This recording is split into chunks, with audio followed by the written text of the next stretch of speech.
And that's why we've made Kenya a visa-free country, because archaeologists tell us that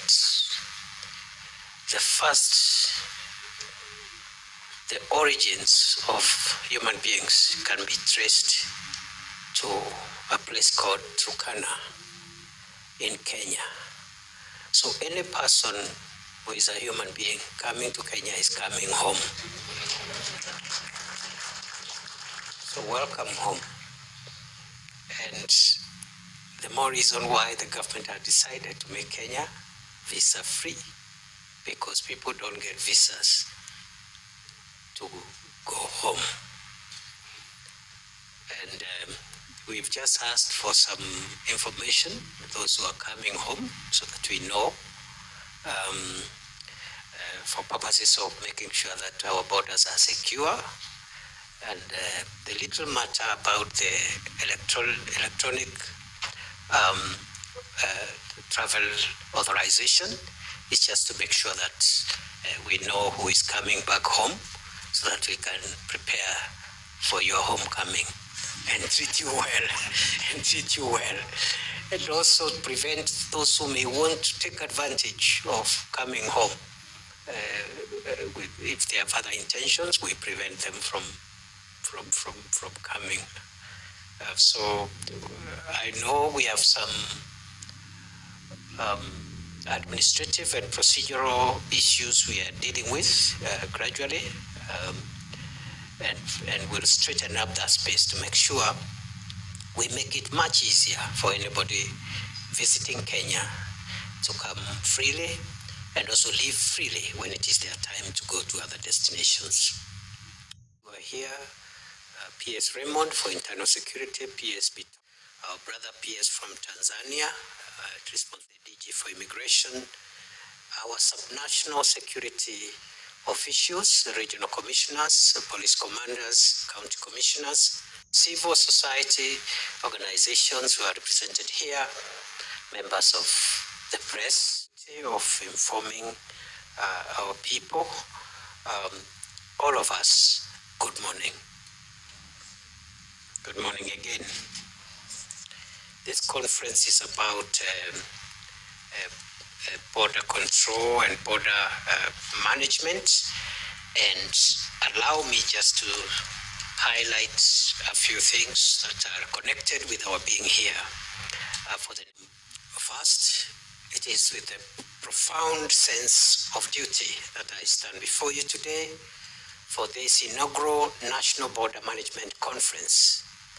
I extend my sincere appreciation to all who have joined us in this momentous occasion, and I express my gratitude to the organizers for planning the crucial gathering, which underscores the importance of cooperation and collaboration in securing our nation's borders. Thank you very much, those who have organized this meeting, and the support of the International Organization for Migration has been indispensable and valuable to our country. Thank you very much, IOM, and I promise that we'll continue working, the government will continue working with you and helping you even as you support us in this very important matter.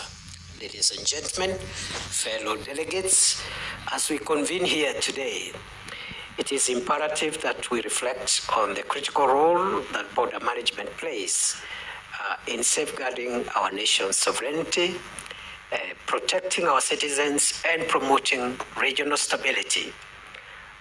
As you are aware, Kenya borders serve as vital conduits for legitimate trade and travel, facilitating the exchange of goods, ideas, and cultures, not just within our neighbors, but the whole world. However, these borders also present challenges in the form of transnational crime, terrorism, and other illicit activities that threaten the safety and security of our people.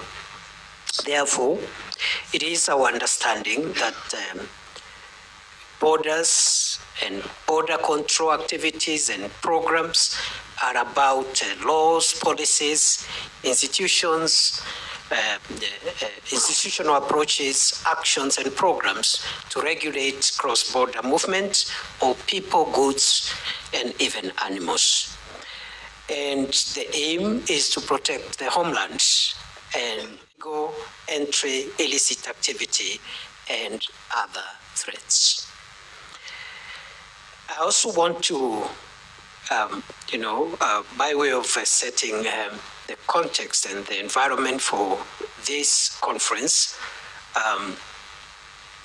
say that for us to create border control efficiency, the need for coordination is important. First, the coordination within the national agencies that are involved.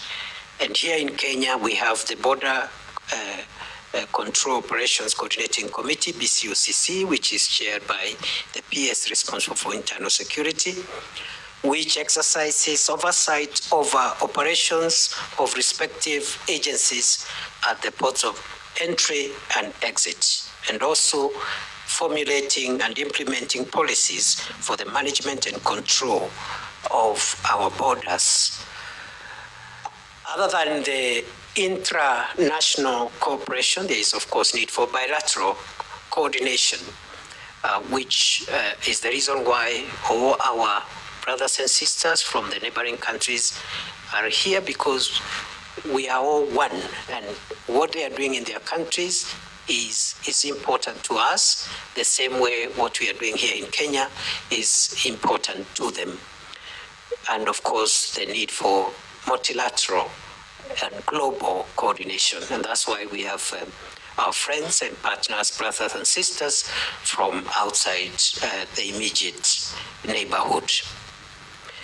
As I have said, the aim of this coordinating agency or body is to oversight the multiple agencies that are involved in border control and management, and also to formulate and oversee implementation of the laws and policies in place, create efficiency for trade facilitation and the movement of people. And therefore, the question that lingers is how do we move this coordination? And I see that is the theme of this conference, towards integration. There are, of course, a number of challenges in this endeavor to coordinate border management and control programs. And the first one is the changing nature and the changing definition of the border. As you're aware, ladies and gentlemen, delegates, the border is the place where countries exercise their territorial control and jurisdiction. It is the place where compliance to the country's security, health, agriculture, trade, and other laws take place. It is the place where compliance is assessed and enforced. However, the concept of the border has changed, qualitatively speaking, because today, while the physical border still exists, there is also the virtual border, which has brought its own complications and has become even more critical to manage and control, even more than the physical border. So as we struggle in harnessing our efforts to control and manage the physical border, we are confronted with the virtual border, which is giving us even more complications. As you're aware, traditionally, we have always looked at our national borders in terms of the airspace, the sea, and also the land territorial boundary. But the fourth space, mainly which has come as a result of technology and convergence of the the digital and technology space has presented the cyberspace as the fourth frontier of the nation's vulnerability in terms of security. So even as we struggle with the physical border, we need to increasingly look at how we coordinate our activities to protect our virtual borders. The second challenge, of course, is how to manage non-intentional risks, because traditionally the border control management has been focused on intentional risks, where people who are either criminals or dealing with illicit goods want to access the territory unlawfully against the law. But we have cases of non-intentional risks of people who pose a risk to the country through inadvertent and unknown to them. And this is more so in areas like biosecurity, where people access the territory, but they are already exposed to biosecurity threats, and it's not intentional that they are in that situation. The third challenge is how to coordinate the plethora of institutions and agencies. You have customs, you have port health, you have trade, you have standards people, quality standards people, you have security people, you have immigration and customs people and everybody else. How to coordinate that and leave the traveler happy is a big issue for us, because the traveler wants to deal with government as one agency, as one entity, as opposed to the multiplicity. So there is multiplicity of inspections, authorizations, and this is something that going into the future we have to confront. And number four,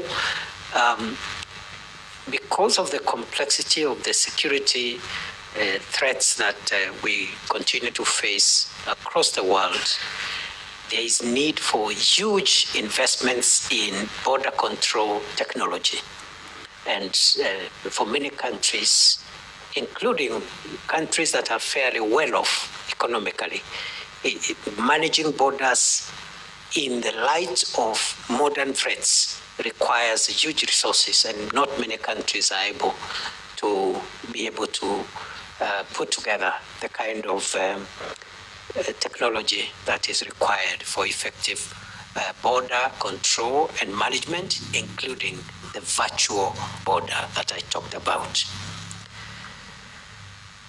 All said and done, the traditional way of securing our territories will still remain to be relevant, and therefore the traditional security hardware will remain crucial for countries in the immediate future, even as we look at the changes that are driving us to looking at things differently.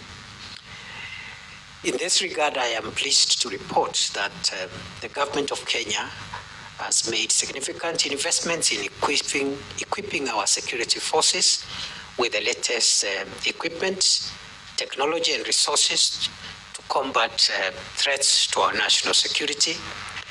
And this we are doing through the modernization of equipment of the National Police Service and also the National Intelligence Service, together with the Kenya Defense Forces, which are our organs of our national security. We are in a serious and deliberate modernization program to make sure our police service, our intelligence service, and the Kenya Defense Forces have the latest equipment which are able to secure our borders. And we are also investing seriously in cyber security.